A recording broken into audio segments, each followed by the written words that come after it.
ಈ real estate ಭಾಳ ಮುಖ್ಯವಾಗಿ ತಾವು ಕೂಡ ಗಮನಿಸಿದ್ದೀರಿ. ಭಾಳಷ್ಟು ಕಡೆ ಪೊಲೀಸ್ ಸ್ಟೇಷನ್ನಲ್ಲಿ ಕಾಜಿ ನ್ಯಾಯ ಮಾಡಿ ಅದನ್ನು ರಿಯಲ್ ಎಸ್ಟೇಟ್ ದಂಧೆ ನಡೆಯುತ್ತೆ ಅಂತೇಳಿ ನೀವೇ ಎಷ್ಟೋ ಸರಿ ತೋರಿಸ್ಬಿಟ್ಟಿದ್ದೀರಾ, ಬರೆದಿದ್ದೀರಾ. ಅದನ್ನು ಕಡಿವಾಣ ಹಾಕಬೇಕು ಅಂತೇಳಿ ಅದು ಭಾಳ ಕಠಿಣವಾದಂಥ ಸೂಚನೆ ಕೊಟ್ಟಿದ್ದೀನಿ. ಯಾರಾದರೂ ರಿಯಲ್ ಎಸ್ಟೇಟ್ನಲ್ಲಿ ಇನ್ವಾಲ್ವ್ ಆಗಿರೋದು ನಮ್ಮ ಗಮನಕ್ಕೆ ಬಂದರೆ, ಕಮಿಷನರ್ ಗಮನಕ್ಕೆ ಬಂದರೆ, ಅಥವಾ ನಮ್ಮ ಸೀನಿಯರ್ ಆಫೀಸರ್ ಗಮನಕ್ಕೆ ಬಂದರೆ, ನಮ್ಮ ಗಮನಕ್ಕೆ ಬಂದರೆ ಇಮಿಡಿಯೇಟಾಗಿ ಆ್ಯಕ್ಷನ್ ತೊಗೋಬೇಕು ಅವ್ರ ಮೇಲೆ. And action should be serious in nature. ಯಾಕೆಂದರೆ ಅದು ಏನಾಗಿದೆ, ಎಲ್ಲೋ ಒಂದು ಕಡೆ ಕೋಟ್ಯಾಂತರ ರೂಪಾಯಿ ವ್ಯವಹಾರದಲ್ಲಿ ಇನ್ವಾಲ್ವ್ ಆಗಿಬಿಡ್ತಾರೆ. ಅದಾಗಬಾರ್ದು. ಕಾಜಿನೇ ಮಾಡೋದು, ನೀನೊಂದಿಷ್ಟು ಕೊಡು ನೀನೊಂದಿಷ್ಟು ಕೊಡು ಅಂತೇಳಿ ಮೂರನೇವನ ಹತ್ರ ವ್ಯವಹಾರ ಮಾಡಿದ್ರೆ ಅದು ಆಗೋದಿಲ್ಲ. ಅದನ್ನು ನಾವು ಆದಷ್ಟು ಸೀರಿಯಸ್ ಆಗಿ ಅದನ್ನು ಕ್ರಮ ತಗೋಬೇಕು ಅಂತ ಹೇಳಿದ್ದೇನೆ. ಆಮೇಲೆ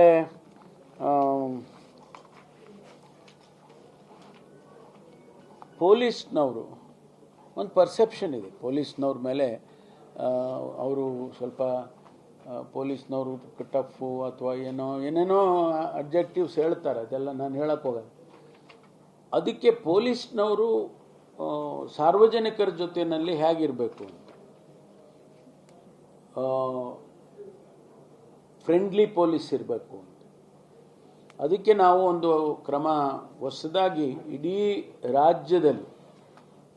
ರಾಜ್ಯದಲ್ಲಿ ಒಂದು ಹೊಸ ಪ್ರೋಗ್ರಾಮನ್ನು ಪ್ರಾರಂಭ ಮಾಡ್ತಿದ್ದೇವೆ. This is something new and it definitely going to help us. ಮನೆ ಮನೆಗೆ ಪೊಲೀಸ್.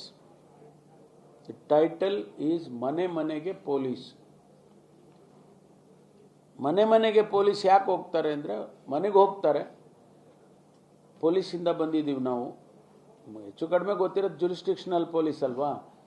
ಅವರು ಏನಾದರೂ ನಿಮಗೆ ತೊಂದರೆ ಇದೆಯಾ, ಪೊಲೀಸಿಂದ ಏನಾದರೂ ಸಹಾಯ ಬೇಕಾ, ಅದನ್ನು ರೆಕಾರ್ಡ್ ಮಾಡ್ತಾರೆ. In a registry they will record what is it that you are going to. ಭಾಳಷ್ಟು ಜನ ಏನಾಗುತ್ತೆ, ಪೊಲೀಸ್ ಸ್ಟೇಷನ್ಗೆ ಹೋಗೋಕ್ಕೆ ಹೆದರ್ತಾರೆ, ಕಂಪ್ಲೇಂಟ್ ಕೊಡೋಕ್ಕೆ ಹೆದರ್ತಾರೆ, ಅಥವಾ ಏನಪ್ಪ ಅಲ್ಲಿ ಹೋದ್ರೆ ಏನಾಗುತ್ತೆ ಅಂತ. ಉಲ್ಟಾ ನಮಗೆ ಪೊಲೀಸ್ ಸ್ಟೇಷನ್ಗೆ ಬಂದಾಗಲೂ ಇವರು ಸ್ವಲ್ಪ ಸರಿಯಾಗಿ ಬಿಹೇವ್ ಮಾಡಬೇಕಲ್ಲ, ಒಂದೊಂದು ಸಾರಿ ಮಾಡೋದಿಲ್ಲ. ಅದರ ಬದಲಿ ಮನೆ ಮನೆಗೆ ಪೊಲೀಸ್ ಅಂಥೇಳಿ ಅವರು ಒಂದು ಪ್ರೋಗ್ರಾಮ್ ಮಾಡಿ, ಆ ಮನೆ ಮನೆಗೆ ಪೊಲೀಸ್ ಹೋಗಿ ಅವ್ರ ಕಷ್ಟ ಸುಖ ಕೇಳುವಂಥ ಒಂದು ಪ್ರೋಗ್ರಾಮನ್ನು ನೂತನವಾಗಿ ಮಾಡ್ತಾಯಿದ್ವಿ. First time we are going to introduce this.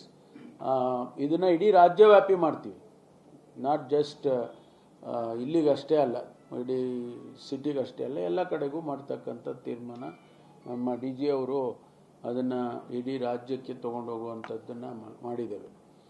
ಆಮೇಲೆ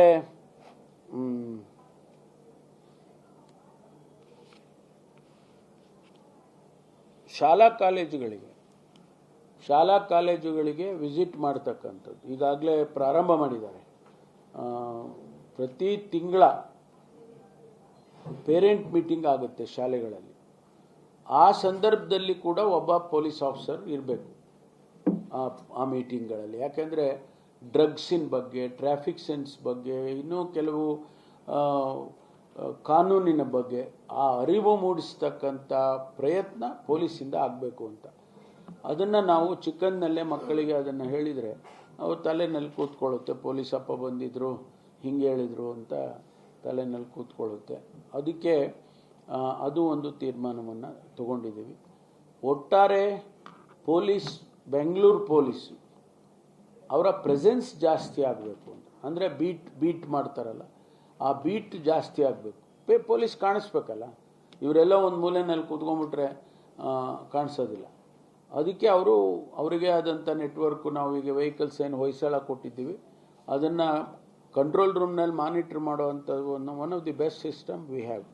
ಅದನ್ನು ಇನ್ನೂ ಹೆಚ್ಚು ಪರಿಣಾಮಕಾರಿಯಾಗಿ ಮಾಡಬೇಕು. ಪೊಲೀಸು ಕಾಣಿಸ್ಬೇಕು, ವಿಸಿಬಿಲಿಟಿ ಇರಬೇಕು.